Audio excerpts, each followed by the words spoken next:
तुम्हालाही वाटतंय का की वाढत्या वयासोबत तुमचा स्टॅमिना आणि ताकद कमी होत चाललीये? बेडवर आधीसारखी एनर्जी राहिलेली नाही? जर हो तर थांबा, हा व्हिडिओ तुमच्यासाठीच आहे. नमस्कार मंडळी, मी डॉक्टर नमिता पाटील आणि आज मी तुमचा हा गैरसमज दूर करणार आहे. जर तुम्हाला वाटत असेल की स्टॅमिनाची कमतरता, लो एनर्जी किंवा वीक इरेक्शन हा वाढत्या वयाचा परिणाम आहे, तर तुम्ही पूर्णपणे चुकीचे आहात. आणि जर तुम्ही तुमची कमी होत चाललेली मर्दानगी वाढवण्यासाठी फक्त तात्पुरत्या टॅब्लेट्स घेत असाल, तर समजून घ्या की तुम्ही तुमच्या समस्येच्या मूळ कारणावर नाही, तर फक्त लक्षणांवर उपचार करत आहात. आजच्या या व्हिडिओच्या शेवटपर्यंत तुम्ही अशा 3 नैसर्गिक उपायांबद्दल जाणून घ्याल जे ब्लड फ्लो, टेस्टोस्टेरॉन सपोर्ट आणि एनर्जी या तिन्हींवर एकाच वेळी काम करतात. आणि जर तुम्ही हे योग्य प्रकारे समजून घेतले, तर अवघ्या 6 ते 8 आठवड्यांतच तुम्हाला तुमच्यात जबरदस्त सुधारणा झालेली पाहायला मिळेल. मित्रांनो, सेक्शुअल वीकनेस प्रामुख्याने 3 कारणांमुळे येते. 1. Poor blood circulation. 2. Low energy metabolism. 3. Hormonal imbalance. आणि आज जे 3 उपाय मी तुम्हाला सांगणार आहे, ते या तिन्ही मूळ कारणांवर काम करतात.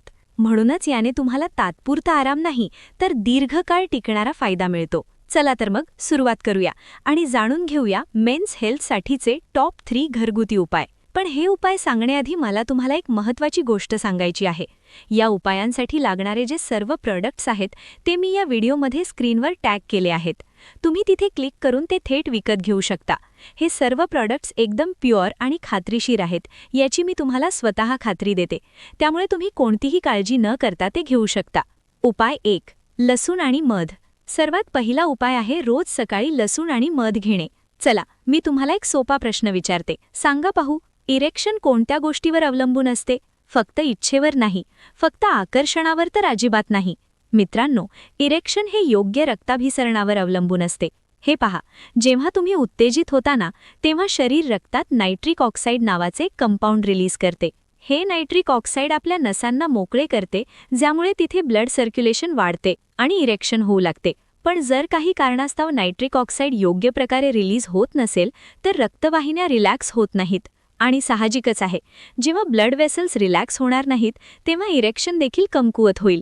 लसणामध्ये ॲलिसिन नावाचे कंपाऊंड असते. हे ॲलिसिन नायट्रिक ऑक्साईडला वाढवते, ब्लड वेसल्सला रिलॅक्स करते आणि सर्क्युलेशन सुधारते. हे घेण्यासाठी तुम्हाला फक्त लसणाच्या 2 ताज्या पाकळ्या घ्यायच्या आहेत. त्यांना एकतर ठेचून घ्या किंवा अगदी बारीक चिरून घ्या. मग त्या 1 टीस्पून कच्च्या मधामध्ये मिसळा आणि सकाळी रिकाम्या पोटी कोमट पाण्यासोबत घ्या. हे रुटीन तुम्ही कमीत कमी 6 ते 8 आठवडे कंटिन्यू करा आणि बघा की हे कशा प्रकारे तुमच्या बंद पडलेल्या नसांना हळूहळू उघडते आणि नैसर्गिकरित्या तुमचे इरेक्शन सुधारते. पण हो, जर तुम्ही रक्त पातळ करणारी औषधं घेत असाल, तुम्हाला तीव्र गॅस्ट्रायटिसचा त्रास असेल किंवा तुमची कोणतीही शस्त्रक्रिया होणार असेल, तर हे घेणं टाळा, कारण यामुळे ब्लीडिंगचा धोका वाढू शकतो. दुसरे म्हणजे ज्या लोकांना सिव्हिअर गॅस्ट्रायटिस आहे किंवा पोटात अल्सर आहे, त्यांनाही यामुळे त्रास होऊ शकतो. लक्षात ठेवा, हा कोणताही झटपट उपाय नाहीये. ही एक वॅस्क्युलर थेरपी आहे, जी हळूहळू पण दीर्घकाळ टिकणारा आराम देते. उपाय 2. शुद्ध शिलाजीत आणि सुवर्णभस्म. तर मित्रांनो, आतापर्यंत तुम्ही समजून घेतले असेल की स्ट्रॉंग इरेक्शनसाठी स्ट्रॉंग ब्लड फ्लो खूप गरजेचा असतो. पण फक्त ब्लड फ्लोने काम चालणार नाही. शरीरात हे इरेक्शन टिकवून ठेवण्यासाठी टिकून राहणारी ऊर्जा देखील असली पाहिजे. आणि इथे येतो आपला दुसरा उपाय, जो आहे शिलाजीत. शिलाजीत एक जबरदस्त रिजुविनेकर आहे, म्हणजे हे शरीरात ऊर्जा निर्माण करते. यामध्ये फुल्विक ॲसिड असते, जे मायटोकॉन्ड्रियल एटीपी प्रोडक्शन वाढवते.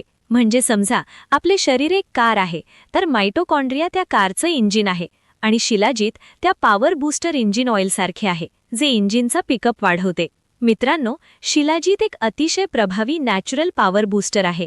पण यासोबत एक मोठी अडचण आहे आणि ती म्हणजे आजकाल शुद्ध शिलाजीत मिळणे खूपच कठीण झाले आहे. मार्केटमध्ये साधारणपणे जे शिलाजीत मिळते, त्यात बऱ्याचदा भेसळ असते. अनेकदा ते बनावट असते आणि त्यात हेवी मेटल्सचा धोका देखील असू शकतो.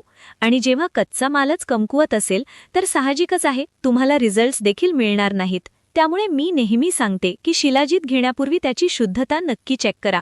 जसं मी मघाशी सांगितलं, तुमच्या सोयीसाठी मी एकदम प्युअर आणि शुद्ध शिलाजीत स्क्रीनवर टॅग केले आहे, ते तुम्ही नक्की चेक करा. आयुर्वेदामध्ये स्वर्ण म्हणजे सोन्याची एक संकल्पना आहे. प्राचीन आयुर्वेदिक ग्रंथांमध्ये सुवर्ण भस्म हे व्हायटॅलिटी, इम्युनिटी आणि प्रजनन क्षमतेसाठी खूपच जास्त पॉवरफुल मानले गेले आहे.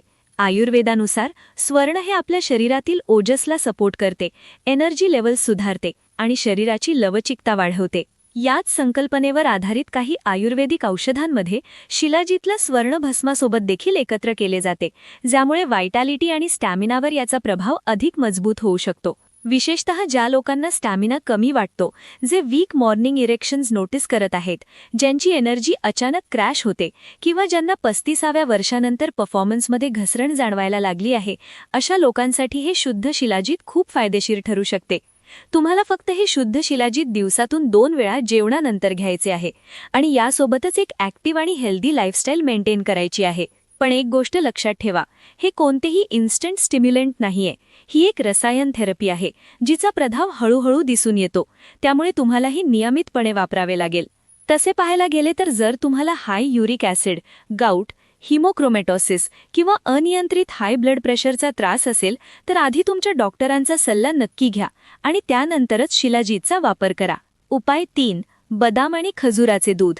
मित्रांनो, बरेच लोक मला सांगतात की मला इच्छा तर होते, पण स्टॅमिना नाहीये किंवा ऐनवेळी माझी सिस्टम मला पूर्णपणे साथ सोडते. याचा अर्थ असा होतो की तुमच्या शरीराकडे सस्टेन एनर्जी कमी आहे, ती शरीरात तयार होत नाहीये. बदामामध्ये झिंक आणि मॅग्नेशियम असते आणि हे टेस्टोस्टेरॉन प्रोडक्शनलाही सपोर्ट करते. दुसरीकडे खजुरामध्ये नैसर्गिक साखरेचे प्रमाण असते, जे तुम्हाला इन्स्टंट एनर्जी तर देतेच, पण त्यासोबतच ते तुम्हाला ऊर्जेचा एक सातत्यपूर्ण प्रवाह देखील देत राहते. यासोबतच यामध्ये लोह आणि फॉलिक ॲसिड देखील असते, जे रक्त वाढवते. आणि दूध तर तुम्हाला माहीतच आहे मित्रांनो, हा एक पूर्ण आहार आहे आणि ते सेक्शुअल हेल्थला सपोर्ट करते. हे बनवण्यासाठी तुम्हाला फक्त रात्रभर भिजवलेले आणि साल काढलेले 5 बदाम घ्यायचे आहेत. 2 ते 3 चांगल्या क्वालिटीचे खजूर घ्या आणि 1 कप गरम दूध घ्या. फक्त हे सर्व गोष्टी मिक्सरमध्ये टाका, ब्लेंड करा आणि नाश्त्यामध्ये किंवा मग सकाळी 10-11च्या दरम्यान घेणे सुरुवात करा. हे तुमच्या शरीराला जबरदस्त ताकद देईल, नवीन रक्त बनवेल आणि सोबतच तुमची प्रजनन क्षमता देखील सुधारेल. Structured daily plan. मित्रांनो, तुम्ही या 3ही उपायांपैकी कोणताही उपाय तुमच्या सोयीनुसार आणि गरजेनुसार घेऊ शकता किंवा तुम्हाला हवे असल्यास तुम्ही हे 3ही एकाच वेळी एका फिक्स्ड रुटीनमध्ये देखील घेणे सुरू करू शकता. जर तुम्हाला हे 3ही एकत्र वापरायचे असतील तर चला, मी तुम्हाला एक स्ट्रक्चर्ड डेली प्लॅन सांगते. सकाळी रिकाम्या पोटी तुम्ही लसूण आणि मध घ्या. नाश्त्यानंतर लगेचच तुम्ही बदाम आणि खजुराचे दूध घ्या आणि त्यासोबतच शुद्ध शिलाजीतचे सेवन करा. रात्रीच्या जेवणानंतर पुन्हा शुद्ध शिलाजीत घ्या. तर मित्रांनो, आज आपण पाहिलं की मेन्स सेक्शुअल पॉवर ही कोणतीही जादुई गोष्ट नाहीये. याला घाबरायची अजिबात गरज नाही. हे 3 स्तंभांवर अवलंबून असते: तुमचं ब्लड सर्क्युलेशन, तुमची हॉर्मोनल हेल्थ आणि तुमची सेल्युलर एनर्जी. तुम्ही मला कॉमेंट करून नक्की सांगा की या 3हींपैकी कोणता उपाय तुम्ही आजपासून सुरू करणार आहात. आणि जर तुम्हाला नैसर्गिकरित्या तुमची एनर्जी, स्टॅमिना आणि ओव्हरऑल हेल्थ सुधारायची असेल तर डॉक्टर नमिता पाटील या आपल्या चॅनलला सबस्क्राईब करायला विसरू नका. मी तुम्हाला भेटेन एका नवीन व्हिडिओमध्ये. तोपर्यंत स्वतःची काळजी घ्या, हसत रहा, मुस्कुरात रहा आणि रोज काही ना काही नवीन शिकत रहा, जेणेकरून तुम्ही नेहमी निरोगी राहाल.